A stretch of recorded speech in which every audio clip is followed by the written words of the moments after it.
Finance now, and investors today sifted through major profit reports and juggled concerns the Ukraine conflict could spill further into global markets.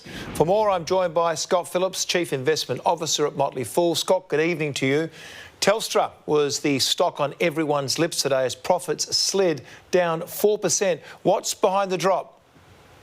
Tomo, good evening. It wasn't a great day for Telstra shares, and it basically comes down to the NBN, or getting towards the end of it. Telstra's been getting payments from the NBN now for years as it transitions customers away from its own infrastructure and to the NBN.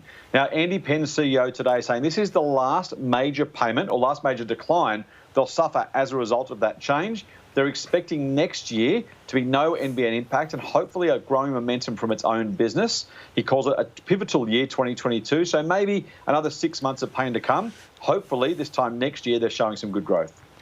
Wesfarmers appears to be showing signs of supply chain pain, but it's still been able to post a giant profit.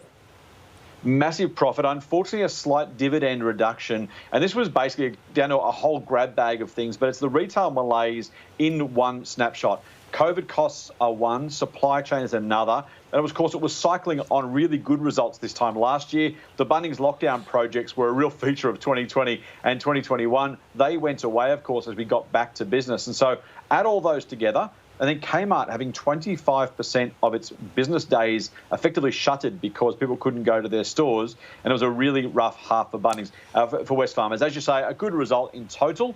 Unfortunately, a decline, which meant a 7.5% decline in the share price today.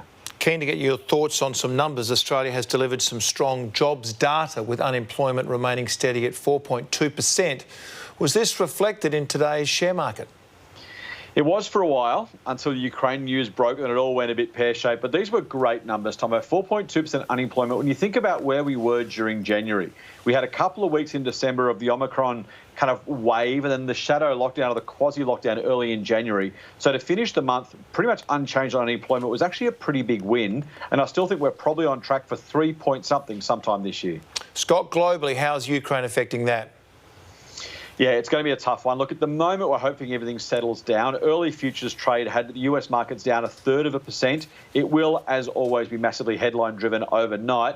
Fingers crossed for a more sedate scenario in Europe. And if that's the case, hopefully, we might turn some losses into profits. I've got those fingers crossed. Scott Phillips, thank you. Thanks, Tomo.